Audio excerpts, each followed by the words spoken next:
Biocultural significa que tiene una base importante en términos biológicos o una base corporal y otra que tiene una relación importante con nuestro contexto sociocultural. Es importante entender que esa base corporal está ligada a los sentidos, es decir, la percepción depende de nuestro sistema sensorial, de nuestros órganos de los sentidos, del olor, del sabor, del tacto, de la audición, de la visión, de la información que logramos captar con los sentidos, dependerán, o de ahí, digamos, va a tomarse el material para la percepción. Esto hace que cuando hablemos de percepción hablemos del cuerpo, de un cuerpo que tiene unos umbrales de sensación o de capacidad de sentir y que esos umbrales van a limitar o potencializar o permitir nuestra percepción.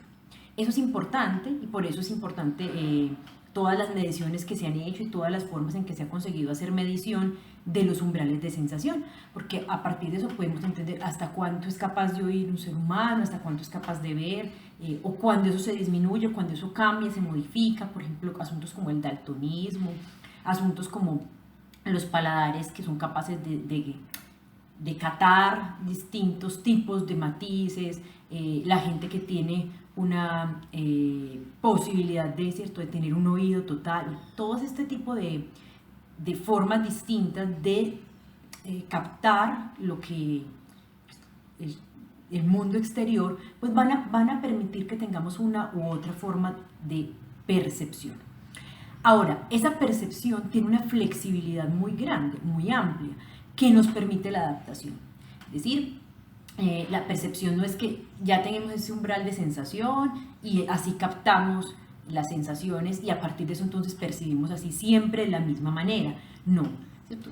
Nuestro momento vital, nuestro contexto y lo que necesite el cuerpo para adaptarse, para sobrevivir, para sentirse o alcanzar cierto bienestar, lo va a intentar hacer a través de percibir, dejar de percibir, seleccionar o dejar por fuera, ¿cierto? Excluir ciertas formas de percepción o formas distintas de la sensación las va a...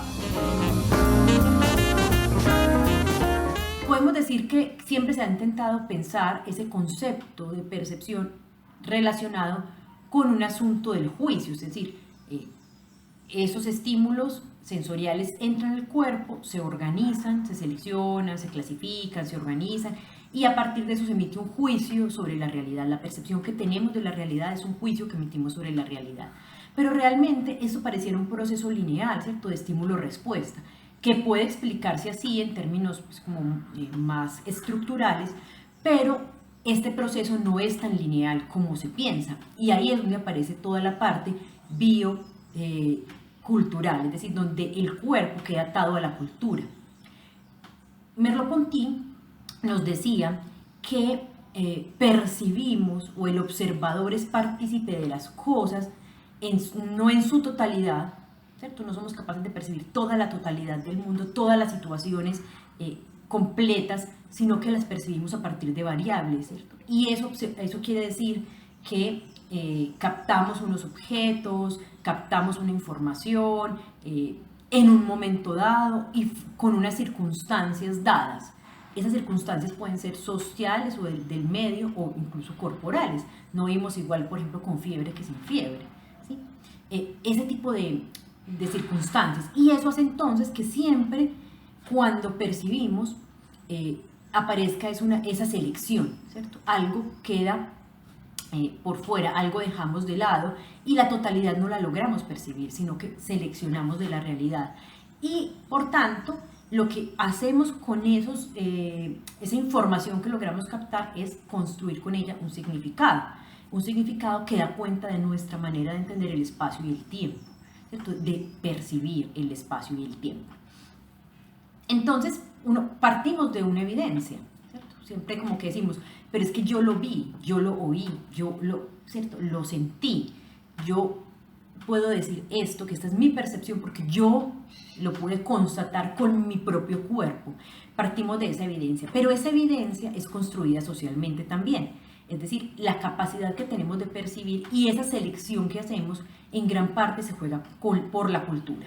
Entonces ahí pasamos de las neurociencias y de ese estudio de umbrales, de estímulos y respuestas y de capacidades de percepción a una construcción también y una educación o una aculturación de los sentidos.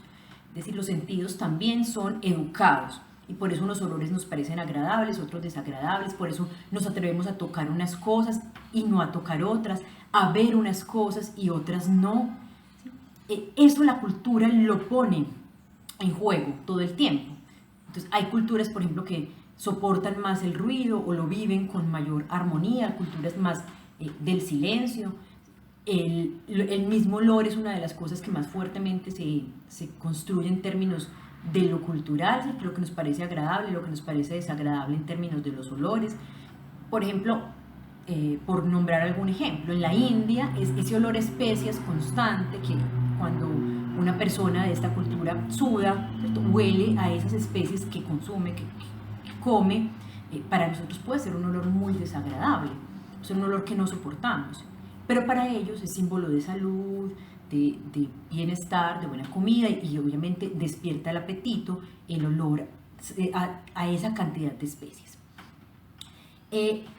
Todo este asunto cultural y esta construcción hace que entonces creamos que la realidad es una, esta es la realidad, esta es la forma en que entendemos, esto que percibimos es lo que es verdad, ¿cierto? Entonces separamos, la percepción nos ayuda a separar lo verdadero de lo falso, la razón de la sinrazón, nos ayuda a hacer unas divisiones y a entender a partir de esos significados que damos, de esas construcciones simbólicas, la realidad. Y por eso es muy importante para la cultura educar los sentidos y por tanto, de alguna forma, aculturar el cuerpo. Entonces, la percepción está fuertemente atada a esa educación corporal que la cultura nos trae. ¿Sí?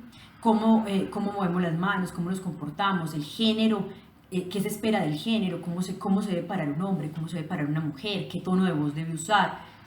Ese tipo de